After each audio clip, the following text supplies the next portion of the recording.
Hello प्यारे बच्चों, कैसे हो आप सभी। आप सभी का हमारे YouTube channel Mayank study centre में स्वागत है। आज हम आपको पढ़ाने वाले हैं एमपी बोर्ड कक्षा 10वीं गणित मैथमेटिक्स अध्याय 3 हमारा चल रहा है, दो चर वाले रैखिक समीकरण युग्म। ठीक है ना। कौन सा चल रहा है? दो चर वाले रैखिक समीकरण युग्म सेशन, यानी ईयर आपका कौन सा चल रहा है? तो 2024 और 25, 2024-25। ठीक है ना, न्यू सिलेबस। ठीक, आज हम आपको बताएंगे प्रतिस्थापन विधि के बारे में। ठीक है ना, प्रतिस्थापन और विलोपन दो विधियां होती हैं। पहली विधि को हम क्या बोलते हैं? प्रतिस्थापन, और दूसरी विधि को बोलते हैं विलोपन। तो प्रतिस्थापन और विलोपन एक ऐसी विधियां हैं, ठीक है ना, जिनसे हमेशा परीक्षा में एक सवाल पूछा जाता है कि इन सब दो समीकरण युग्म दे दिए जाएंगे आपको और बोलेंगे कि इनको प्रतिस्थापन विधि से हल कीजिए या विलोपन विधि से हल कीजिए। हमेशा 3 या 4 नंबर में पूछा जाता है। ठीक है ना। अब देखिए यहां पर क्या कह रहा है। उदाहरण नंबर 7 है कि प्रतिस्थापन विधि द्वारा निम्न रैखिक समीकरण युग्म को हल कीजिए। ठीक है ना। कौन सी विधि द्वारा? तो प्रतिस्थापन विधि द्वारा निम्न रैखिक समीकरण युग्म को हल कीजिए। समीकरण युग्म क्या दिया गया है आपका? 7x - 15y बराबर 2, फिर x धन 2y बराबर 3। ठीक है ना, दो समीकरण दिए गए हैं। तो ये क्या कह रहा है कि रैखिक समीकरण युग्म। ठीक है ना, तो रैखिक समीकरण युग्म क्या दिया गया? 7x - 15y बराबर 2 और x धन 2y बराबर 3। ठीक है ना, तो इसको हमें हल करना है कौन सी विधि द्वारा? तो प्रतिस्थापन विधि द्वारा। प्रतिस्थापन विधि द्वारा हम इसको हल करेंगे। ठीक है ना। वीडियो पर आप लास्ट तक बने रहिएगा और चैनल पर जो नए होंगे तो चैनल को सब्सक्राइब कर देंगे। ठीक है ना। बहुत ही आसान तरीके से हम इस सवाल को आपको बताएंगे, जिससे आपको कभी भी इस तरह के सवालों में दिक्कत नहीं होगी। ठीक है ना प्यारे छात्रों। तो देखिए यहां पर हल कर रहे हैं हम। 7x - 15y बराबर 2, इसको हम मान लेते हैं नंबर 1 समीकरण। ठीक है ना। 7x - 15y बराबर 2, इसको हम मान लेते हैं नंबर 1 समीकरण। फिर क्या दिया गया है? x धन 2y बराबर 3, इसको मान लेते हैं नंबर 2 समीकरण। ठीक है ना। पहले को हमने माना नंबर 1 समीकरण और दूसरे को हमने मान लिया नंबर 2 समीकरण। ठीक है ना। अब देखिए हम इसको प्रतिस्थापित कर सकते हैं समीकरण 1 से भी और समीकरण 2 से भी। तो यहां पर हमारा समीकरण 2 थोड़ा सा छोटा है। ठीक है ना, इसमें जो अंकों का प्रयोग किया गया है, छोटे अंकों का प्रयोग किया गया है, तो हम इसको ले लेते हैं। ठीक है ना, समीकरण 2। तो यहां पर लिखेंगे कि अब समीकरण 2 से, तो समीकरण 2 से, तो समीकरण भैया 2 आपका क्या है? x धन 2y बराबर 3। अब देखिए आप कर दीजिए 2y का क्या? पक्षांतरण। ठीक है ना, तो यहां पर कर दीजिए 2y का पक्षांतरण, तो ये हो जाएगा x बराबर 3 - 2y। इधर हमारा 2y प्लस में था, तो इस पार पक्षांतरण किया हमने, तो क्या हो गया? x बराबर 3 - 2y। यहां पर इसको मान लीजिए नंबर 3 समीकरण। ठीक है ना। अब देखिए नंबर 3 समीकरण। अब अगर समीकरण 3 का मान हम किस में रखेंगे?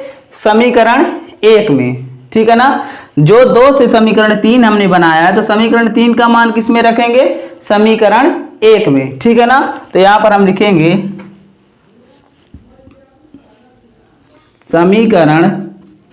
समीकरण 3 से प्राप्त x के मान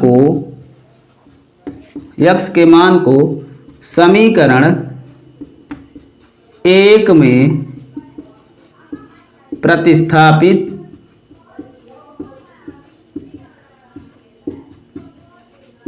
करने पर। प्यारे छात्रों, समीकरण 3 से प्राप्त x के मान को समीकरण 1 में प्रतिस्थापित करने पर, तो समीकरण 1 क्या है आपका? यहां पर देख लीजिए 7x - 15y बराबर 2, 7x माइनस 15y बराबर 2। तो यहाँ पर हम लिख देते हैं 7x माइनस 15y बराबर 2।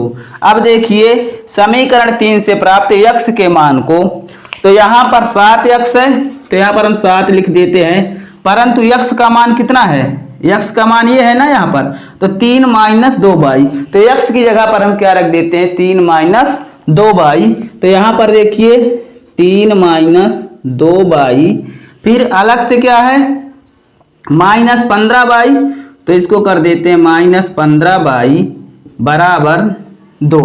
यहाँ तक समझ में आया आपको, ठीक है ना।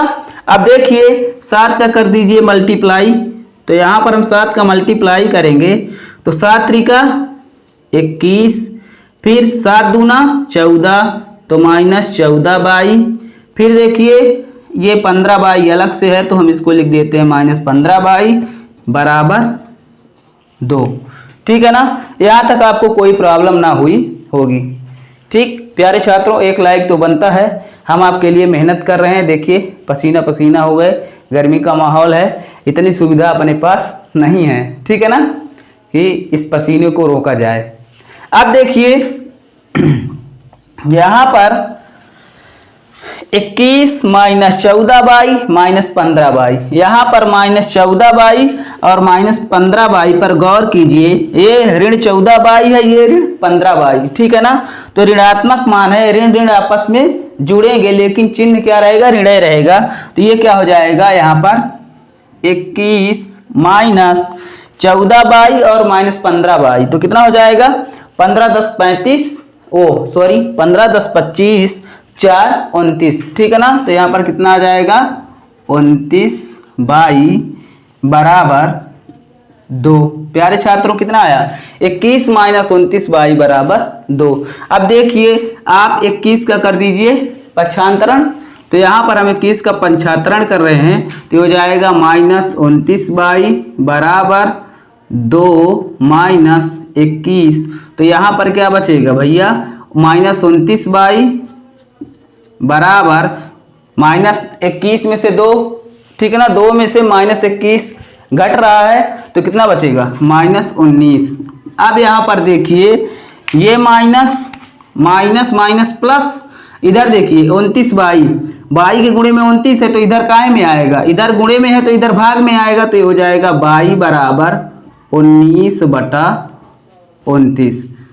तो प्यारे छात्रों कितना आया y का मान, y का मान आ गया y बराबर 19 बटा 29, ठीक है ना। अब हमें y का मान किसमें रखना है, तो y का मान हम रखेंगे जो हमारा ये नया समीकरण है 3 में, ठीक है ना। तो यहाँ पर हम लिख रहे हैं कि अब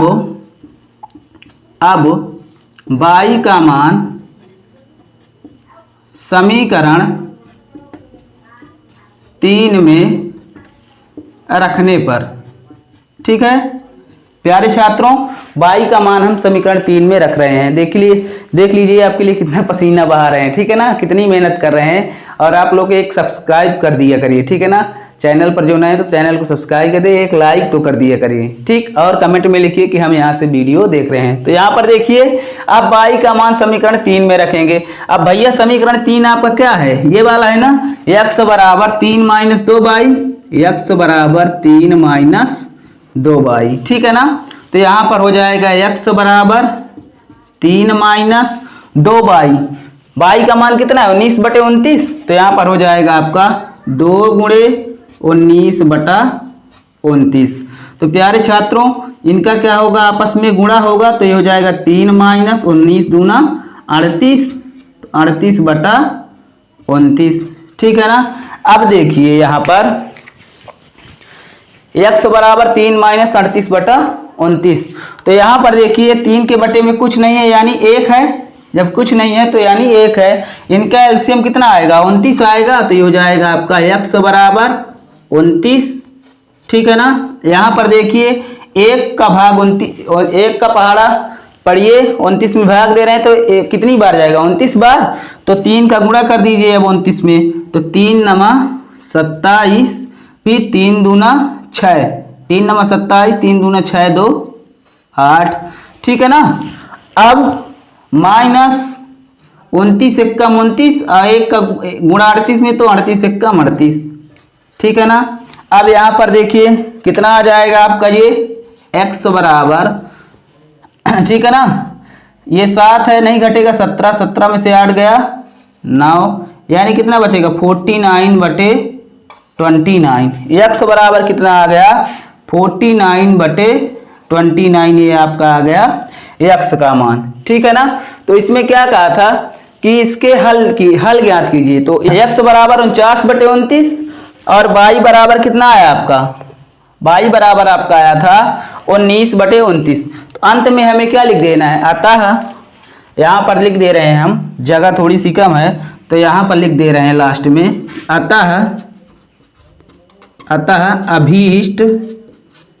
अतः अभीष्ट समीकरण के हल x बराबर 49/29 अब y बराबर 19/29। ये आ गया आपका प्यारा सा आंसर। ठीक है ना प्यारे छात्रों, तो आप इसका स्क्रीनशॉट ले लीजिए। ठीक, और इस वीडियो को ज़्यादा से ज़्यादा शेयर करिए, अपने सर का सपोर्ट करिए। ठीक है ना। जो भी आपके रिलेटिव फ्रेंड्स जो भी हैं उनको ये वीडियो शेयर करिए और उनको कहिए कि आप जो 10th क्लास में अच्छे से पढ़ाई करें। जो भी मदद चाहिए हमसे, सवाल समझ नहीं आ रहा है तो आप कमेंट में करिए कि सर ये समझ में नहीं आ रहा है, और ये ज़रूर बता दिया करिए कि हम वीडियो यहाँ से देख रहे हैं, जिससे हमें ये पता चले कि हमारी वीडियो कहाँ कहाँ तक पहुँची है, कहाँ कहाँ से बच्चे इसका लाभ उठा रहे हैं। ठीक है ना। तो हम मिलेंगे आपसे अगले सवाल पे और अगली वीडियो में। ठीक है ना। तब तक के लिए thanks for watching my YouTube channel. धन्यवाद।